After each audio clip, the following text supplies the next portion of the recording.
코로나 이후 최근까지 그 어느 때보다도 투자에 대한 관심이 높아지고 있습니다. 부동산, 주식, 코인 할 것 없이 벼락부자가 탄생하고 있는 상태죠. 그런데 보통 신흥부자들을 보면 이 세 가지 분야에서 모두 성공한 케이스는 드뭅니다. 세계적인 투자가 워렌 버핏도 실질적으로는 주식에 집중해서 돈을 번 케이스고, 월가의 수많은 펀드 매니저들도 주식에 집중하는 케이스가 많습니다.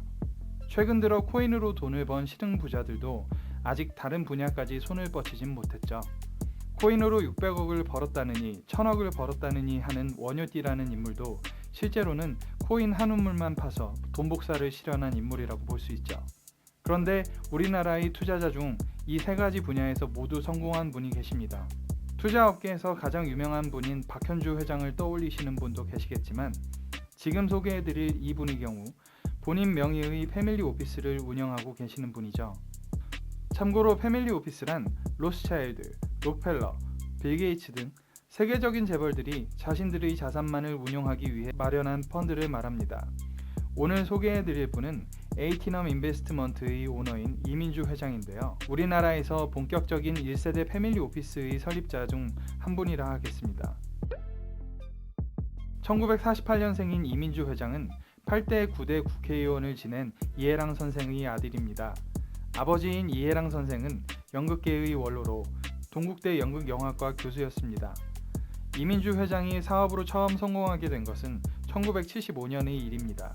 이때만 해도 아버지가 9대 국회의원으로 활동할 당시였는데, 성장한 아들은 아버지처럼 연극을 하거나 정치활동에 나선 것도 아닌 창업을 선택한 것이죠.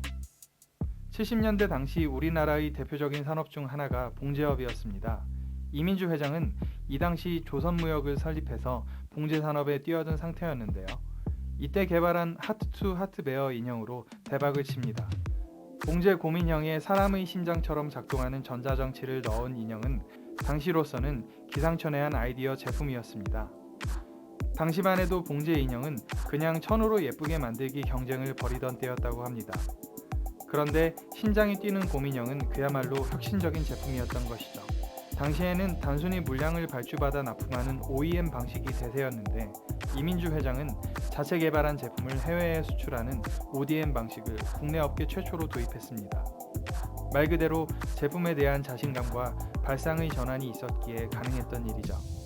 이미 1980년대 조선무역의 매출이 8천만 달러를 달성했는데요. 이로 인해 완구업 분야에서 세계 1위를 차지했다고 합니다. 제조업으로 일가를 이뤘지만 이민주 회장은 새로운 길을 모색합니다. 1988년 한미창투를 창업해 본격적으로 투자업에 진출하게 되는데요. 투자업을 하면서 처음 진출한 분야가 신용금고 인수였다고 합니다. 여기서 정말 놀라운 건 IMF 이전에 이 신용금고를 모두 매각하여 외환위기 타격을 입지 않고 성공적으로 엑시트를 했다는 것이죠. 모두 위기라고 할 때가 알고 보면 기회라는 것은 보통 지나고서야 깨닫게 되는 일인데, 여기에서도 이민주 회장의 탁월한 선택이 빛을 발합니다. 외환위기 이후 모두가 움츠러든 틈을 타 헐값으로 시장에 나온 케이블 TV를 인수하는데요. 사실 당시 언론에서는 비전이 있다고 이야기를 하던 분야였는데, IMF의 여파로 시장에 실질적인 인수자가 나서질 않던 시점이었다고 합니다. 이민주 회장은 그 덕에 여러 케이블 업체를 합병해서 원가를 절감하고 점유율을 늘린 것입니다. 이 선택은 10년도 안 되어 탁월한 선택이었음이 입증되는데요. 2004년 골드만삭스의 일부 지분을 매각한 이후 2008년에는 자녀 지분까지 MBK 파트너스에 매각하여 1조 원에 이르는 현금을 확보합니다. 이런 성공적인 매각으로 인해 본격적으로 이름을 알리게 된 것이죠. 1조 원이라는 거금을 손에 쥔 이민주 회장의 다음 행보는 패밀리 오피스 설립이었습니다. 2008년 에이티넘 파트너스를 설립해 본격적인 투자자로서의 행보를 걷게 된 것이죠. 거금을 쥔 한국의 부호들이 처음 실행하는 투자 중 하나가 바로 부동산인데요. 이민주 회장도 포트폴리오 조정을 위해 대형 부동산 투자를 시작하게 됩니다. 역삼동 ING 타워 매입에 1,400억 원을 투자하여 오피스 빌딩에 투자에 나서게 되는데, 이 투자는 사실 에이티넘 파트너스를 통해 진행한 것은 아니고 이 회장의 형인 이방주 JR 운용 회장과 함께 투자를 진행한 것입니다. 또 에이티넘 인베스트먼트가 위치한 삼성동에는 4개의 필지를 소유하고 있는데요. 1987년부터 소유하고 있는 이 필지들의 가치는 현재 가치로 400억 이상이라고 합니다. 사실 부동산 투자 또한 일반인 입장에서 봤을 때 큰 규모이긴 하지만 이민주 회장 입장에서는 리스크 분산 차원에서 진행한 것이라고 봐야 합니다. 언론의 취재에 의하면 다른 사업처럼 큰 수익을 위한 것이라기보다 자산 관리의 입장에서 새로운 포트폴리오로 부동산을 편입한 것이라고 봐야겠죠. 투자의 달인으로 유명하지만 실패가 전혀 없었던 것은 아닙니다. 이민주 회장이 실패한 사업 분야는 항공과 석유 관련 사업인데요. 항공운항 사업은 에어로케이라는 저가 항공을 통해 진출하게 되었습니다. 그러나 에어로케이는 시작부터 잡음에 시달립니다. 이미 저가 항공의 경쟁이 치열한 상황으로 수익성에 대한 의무는 물론이고 실제 소유주라 할 수 있는 두 딸이 미국 국적이고 사위 둘도 미국과 캐나다 국적이라 국정감사에서 대주주 적격성 여부를 두고 논란이 일어나기도 했습니다. 거기에 이어진 강병호 대표이사와의 경영권 분쟁도 언론에 많은 이슈가 되기도 했죠. 그러나 진짜 문제는 2020년 터진 코로나 사태입니다. 저가 항공 관광이 수익 모델인 에어로케이의 입장에서 코로나 사태는 수익 창출을 불가능하게 만드는 요소니 말이죠. 코로나 사태가 장기화할 경우 매달 감수해야 하는 항공기 리스비와 고정 지출 비용을 생각하면 손실은 앞으로도 장기화될 것으로 보입니다. 2009년 에이티넘 파트너스는 미국 석유 회사 세일을 인수하게 됩니다. 이 회사는 미국 텍사스와 루이지애나 주의 석유와 가스 광구를 소유한 회사인데 사실 이 회사 인수는 2015년까지만 해도 탁월한 선택으로 인정받았습니다. 당시만 해도 셰일가스가 미래 에너지 산업을 위해 각광을 받을 때였고 유가가 $100 이상으로 치솟던 시점이었기에 셰일가스의 수익성이 보장된 시기였죠. 그러나 최소 배럴당 $70는 되어야 수익이 나는 석유의 가격이 2015년 이후 $60도 안 되는 상황이 되면서 문제가 생깁니다. 회사의 적자폭이 대폭 인상되면서 존립 자체를 걱정해야 할 지경에 이르게 된 것이죠.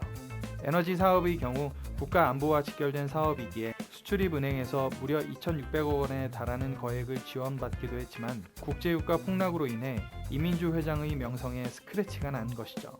항공과 석유 관련 사업 모두 코로나로 인한 영향을 받고 있는 분야인데 하루빨리 이 사태들이 수습되길 빌어봅니다. 보수적인 투자자들은 아무래도 자신이 아는 분야에 투자하게 마련입니다. 워렌 버핏도 애플에 투자하기까지는 많은 시간이 걸렸죠. 돈이 없어서가 아니라 그 분야에 대해 이해를 한 뒤에야 투자를 시작하기 때문입니다. 요즘 가장 핫한 분야 중 하나는 비트코인 등의 가상자산일 것입니다. 월가의 수많은 헤지펀드들도 가상자산 투자에 열을 올리고 있고 얼마 전에는 코인베이스가 상장되어 엄청난 화제였습니다. 국내 증시에도 연일 가상화폐 관련주가 뉴스에 오르고 있는데요. 가상화폐 투자의 진짜 승자라 할 수 있는 코인 거래소에도 투자를 하고 있습니다. 바로 국내 최대의 거래소라 할 수 있는 업비트에 투자한 것인데요. 에이티넘에서는 업비트의 모회사인 두나무의 지분을 6.6% 보유하고 있습니다. 업비트의 1거래액은 20조 원으로 이미 코스피 거래대금을 넘어섰습니다. 수수료 매출로 하루 100억을 벌어들인다는 이야기가 있을 정도로 규모가 크고 얼마 전 상장한 코인베이스보다도 하루 거래량이 많은 명실공히 세계 최대 거래소라 할 수 있죠. 2021년 5월 4일 기준으로 코인베이스의 시가총액은 65조 원이 넘습니다. 코인베이스의 2020년도 영업이익은 4,600억 원인데 비해 두나무의 업비트는 21년도 1분기에만 5천억이 넘는 영업이익을 올렸죠. 이런 점을 고려했을 때 당장 나스닥에 상장한다 하더라도 시가총액 20조 원 이상이라고 하는 게 투자업계의 공통된 의견입니다. 지분 6%인 에이티넘 인베스트의 경우 1조 원 이상의 가치를 보유하고 있는 것인데 초기 투자액으로 30억 원을 들였다는 것을 생각해보면 어마어마한 수익률입니다. 이민주 회장의 투자 사례를 살펴보면 홍콩의 거부인 리카싱 회장이 떠오릅니다. 리카싱 회장도 플라스틱 조화를 수출해 부자가 되었고 이후 홍콩 부동산 투자로 거부가 되었습니다. 물론 포트폴리오에서 부동산의 비중은 이민주 회장에 비할 바가 아닐 정도로 높지만 현재 새로운 테크 기업인 비욘드미트 같은 새로운 기술에도 투자하고 있습니다. 이민주 회장도 두나무 같은 새로운 분야의 사업에 투자한 것이죠. 셰일가스, 저가항공 등 아쉬운 투자 사례가 없었던 것은 아니지만 막강한 자금력과 신기술에 대한 지속적인 투자를 볼 때 이민주 회장의 다음 선택은 무엇이 될지 많은 기대가 됩니다.